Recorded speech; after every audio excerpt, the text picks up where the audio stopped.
क्या आप एक नर्सिंग प्रोफेशनल हैं जो किसी प्राइवेट हॉस्पिटल में जॉब कर रहे हैं या फिर आप एक नर्सिंग स्टूडेंट हैं? क्या आप नर्सिंग में आने वाली गवर्नमेंट जॉब्स जैसे कि एनएचएम, यूपीपीएससी, आरआरबी, एम्स या फिर ईएसआईसी के लिए प्रिपेयर कर रहे हैं, लेकिन आप कंफ्यूज हैं कि आपकी preparation up to the mark नहीं है? आप नहीं जानते कि इन नर्सिंग एग्जाम्स में किस तरह के क्वेश्चंस पूछे जाते हैं? तो ये वीडियो आपके लिए ही है, क्योंकि इस वीडियो में है पिछले कुछ ईयर्स में हुए नर्सिंग रिक्रूटमेंट एग्जाम्स के एमसीक्यूज जो आपकी प्रिपरेशन में आपको बहुत हेल्प करेंगे। हेलो फ्रेंड्स, मेरा नाम है आशीष सिंह और मैं स्वागत करता हूं आपका हमारे यूट्यूब चैनल हॉस्पिटल नौकरी में। आइए फ्रेंड्स, अब विदाउट एनी डिले स्टार्ट करते हैं अपना वीडियो, जिसमें मैं आशीष सिंह आपके सामने लाया हूं कुछ ऐसे एमसीक्यूज उनके आंसर्स के साथ जो यूपीपीएससी के नर्सिंग रिक्रूटमेंट एग्जाम्स में पूछे जा चुके हैं। तो फ्रेंड्स, इस वीडियो को आप लास्ट तक ज़रूर देखिएगा क्योंकि इससे आपकी नॉलेज काफ़ी बढ़ने वाली है। तो फ्रेंड्स, हमारा पहला क्वेश्चन है, which of the following disease में occur due to deficiency of thiamine? Option A pellagra, option B scurvy, option C beriberi and option D dermatitis. Friends, इसका सही आंसर है option C beriberi. Friends, beriberi एक ऐसी disease condition है जो कि thiamine की डेफिशिएंसी की वजह से होता है। Thiamine vitamin B complex family का एक विटामिन है जिसको हम विटामिन B1 के नाम से भी जानते हैं। आइए अब बढ़ते हैं अपने दूसरे क्वेश्चन की तरफ। Phrase 100 days cough is use for which disease? कहावत 100 दिन की खांसी किस बीमारी के लिए उपयोग में लाई जाती है? Option A tuberculosis, option B measles, option C diphtheria और ऑप्शन डी पर्ट्यूसिस। तो फ्रेंड्स, इसका सही आंसर है option D pertussis. Friends, pertussis एक कम्युनिकेबल डिजीज है जो कि एक बैक्टीरिया के द्वारा होती है। इस बैक्टीरिया का नाम है बॉर्डिटेला पर्ट्यूसिस। ये बीमारी बच्चों में होने वाली 6 लाइफ थ्रेटनिंग डिजीजेस में से एक है। आइए अब देखते हैं अपना next question. In which stage oedipus conflict occurs in children? Option A oral stage, option B phallic stage, option C genital stage and option D anal stage. So friends, इस क्वेश्चन का सही आंसर है option B phallic stage. Dear friends, Sigmund Freud की psycho analytic theory के according phallic stage 3 years से 6 years तक रहती है। इस स्टेज में मेल चिल्ड्रन में इडिपस कॉम्प्लेक्स और फीमेल चिल्ड्रन में इलेक्ट्रो कॉम्प्लेक्स देखने को मिलता है। आइए अब बढ़ते हैं अपने नेक्स्ट क्वेश्चन की तरफ। नेक्स्ट क्वेश्चन है, false perception without any stimulus is known as? False perception जो कि बिना किसी स्टिमुलस की वजह से होता है उसको क्या कहा जाता है? Option A delusion, option B illusion, option C hallucination और is it option D delirium? तो फ्रेंड्स, इसका सही आंसर है ऑप्शन सी हेलुसिनेशन। आइए अब देखते हैं अपना next question. Which one of the following parameter is not included in Apgar score? Apgar score में इनमें से कौन सा पैरामीटर इंक्लूड नहीं किया गया है? Option A heart rate, option B blood pressure, option C muscle tone, option D colour of the baby. तो फ्रेंड्स, इसका सही आंसर है option B blood pressure. Blood pressure को अपगार स्कोरिंग के पैरामीटर्स में इंक्लूड नहीं किया गया है। अपगार स्कोरिंग न्यूनेट्स में बर्थ के टाइम पर की जाती है, जिसमें न्यूबॉर्न की heart rate, muscle tone, colour of the body, grimace और रेस्पिरेशन को चेक किया जाता है। आइए फ्रेंड्स, अब देखते हैं हम अपना अगला क्वेश्चन। अगला क्वेश्चन है, in which year medical termination of pregnancy act was passed in India? India में medical termination of pregnancy act कब पास किया गया था? Option A 1981, option B 1990, option C 1971, option D 2000।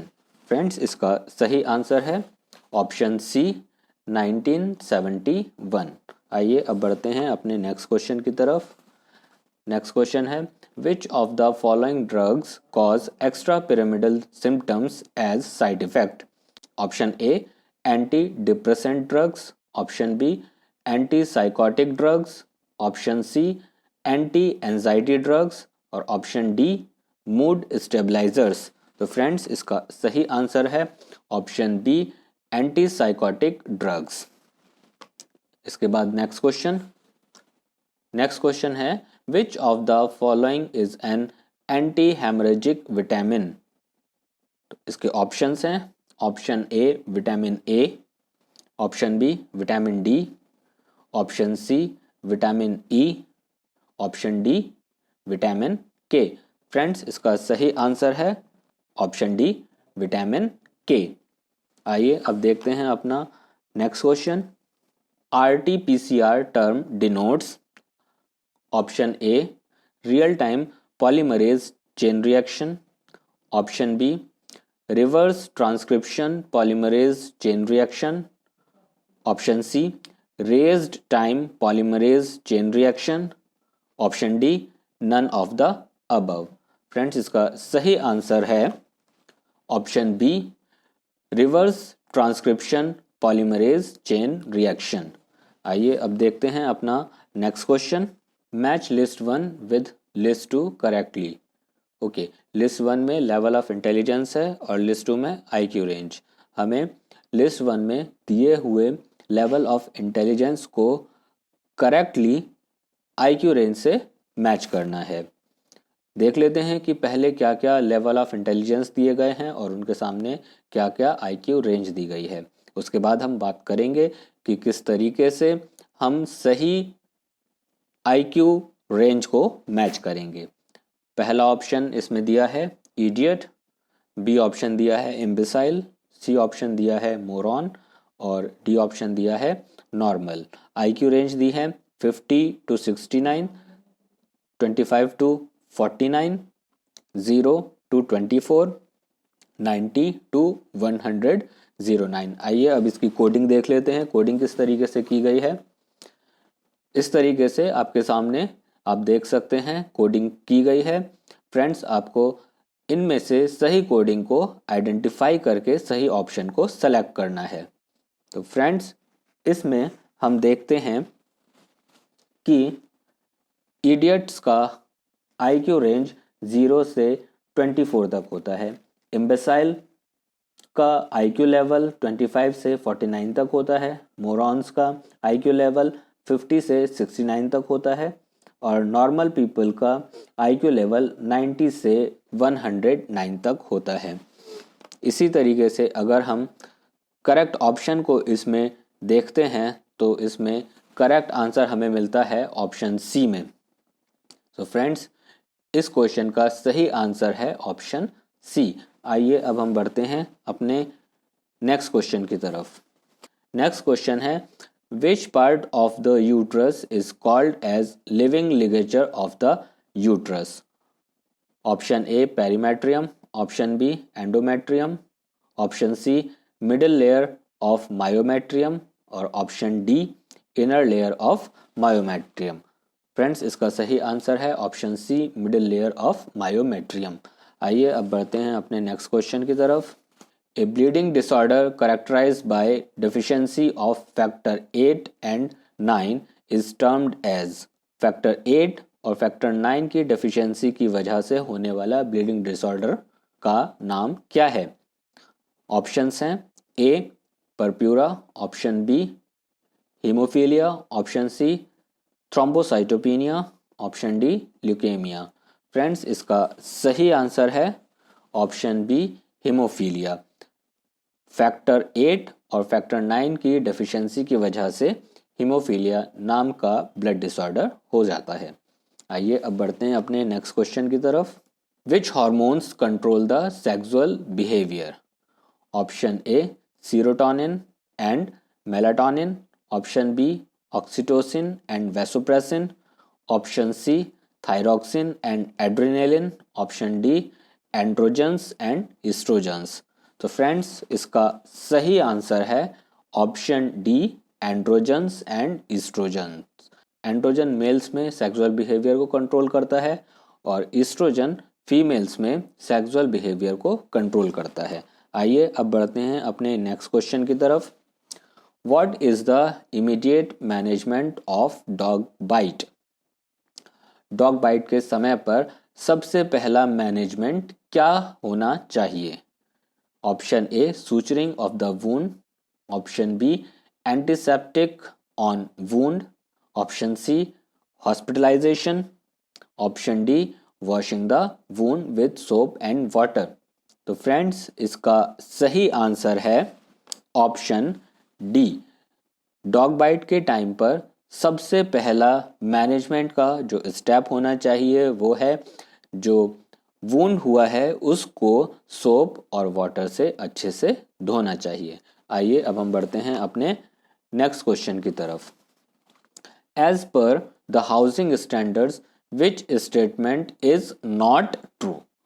हमें बताना है कि हाउसिंग स्टैंडर्ड्स के अकॉर्डिंग इन सभी स्टेटमेंट्स में से कौन सा स्टेटमेंट ट्रू नहीं है। Option A minimum height of the roof should be 10 feet, option B there should be at least 2 windows in a room, option C windows should be at the height of 3 feet in the wall of the room, और option D every room should have 2 doors of 6 feet height। तो friends इसका सही answer है option D every room should have 2 doors of 6 feet। ये option housing standard के बारे में true नहीं है। आइए अब हम बढ़ते हैं अपने नेक्स्ट क्वेश्चन की तरफ। The amount of blood pumped by each ventricle during ventricular contraction is termed as option A stroke volume, option B cardiac output, option C tidal volume, or is it option D heart rate? तो friends इसका सही answer है option ए stroke volume. Ventricular contraction के time पर each ventricle से pump होने वाले blood के अमाउंट को स्ट्रोक वॉल्यूम कहा जाता है। आइए अब हम बढ़ते हैं अपने नेक्स्ट क्वेश्चन की तरफ। Which one is the real Parkland formula to estimate the fluid requirement in first 24 hours in a serious burn patient? किसी भी सीरियसली बर्न पेशेंट में 24 आवर्स में फ्लूइड रिक्वायरमेंट पार्कलैंड फार्मूला से एस्टिमेट की जाती है। हमें बताना है कि इन चारों ऑप्शंस में से रियल पार्कलैंड फार्मूला कौन सा है। Option A 4 ml into total burn surface area in percentage into body weight in kilogram, option B 3 ml into total burn surface area in percentage into body weight in kilogram, option C 2 ml into total burnt surface area in percentage into body weight in kilograms, option D 1 ml into total burnt surface area in percentage into body weight in kilogram। तो friends इसका सही answer है option A 4 ml into total burnt surface area in percentage into body weight in kilogram. Parkland formula के through first 24 hours में fluid replacement therapy के लिए हम option A वाले फार्मूला को सेलेक्ट करते हैं। आइए बढ़ते हैं अपने नेक्स्ट क्वेश्चन की तरफ। All are the impact of population explosion except. Population explosion के असर या प्रभाव हैं किसी एक को छोड़कर।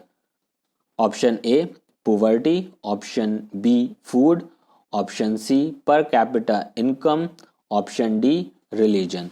फ्रेंड्स इसका सही आंसर है option D religion. Population explosion का जो असर है वो हमें पोवर्टी के फॉर्म में देखने को मिलता है, पर कैपिटा इनकम कम होने के फॉर्म में हमें मिलता है, इसके अलावा फूड सप्लाईज कम हो जाने की फॉर्म में भी हमें पॉपुलेशन एक्सप्लोजन का इम्पैक्ट देखने को मिलता है, लेकिन रिलीजन के ऊपर इसका किसी भी तरीके से कोई इम्पैक्ट नहीं होता। पॉपुलेशन एक्सप्लोजन का रिलीजन से डायरेक्टली कोई भी कनेक्शन नहीं है। इसलिए इस क्वेश्चन का सही आंसर है ऑप्शन डी, रिलीजन। आइए अब हम बढ़ते हैं अपने नेक्स्ट क्वेश्चन की तरफ। Which statement is not correct about International Council of Nurses? Option A, it works to ensure quality nursing care for all. Option B, it helps in advancement of nursing knowledge. Option C, it ensures to provide competent and satisfied nursing force. Option D, its contribution in ensuring sound health policy in world is minimal. Friends, इसका correct answer है option D, it's distribution in ensuring sound health policy in world is minimal. आइए बढ़ते हैं अपने next question की तरफ। Which one is the most important drug in the management of anaphylactic shock? Option A, atropine. Option B, adrenaline. Option C, deriphylline. Option D, aminophylline. तो friends, इसका correct answer है option A, adrenaline. Anaphylactic shock की condition में doctors ज़्यादातर adrenaline को ही prescribe करते हैं। So friends, ये था हमारा आज का वीडियो, जिसमें हम आपके लिए प्रीवियस ईयर्स में यूपीपीएससी के नर्सिंग रिक्रूटमेंट एग्ज़ाम में पूछे गए कुछ क्वेश्चंस लाए थे। होप कि ये वीडियो आपके लिए काफ़ी हेल्पफुल रहा होगा। हम आगे भी आपके लिए डिफरेंट नर्सिंग रिक्रूटमेंट एग्ज़ाम्स में पूछे गए क्वेश्चंस के वीडियोस बनाकर लाते रहेंगे। बस आपको इतना करना है कि हमारे यूट्यूब चैनल हॉस्पिटल नौकरी को सब्सक्राइब करें और साथ ही साथ बेल आइकन को भी प्रेस करें। Thank you for watching.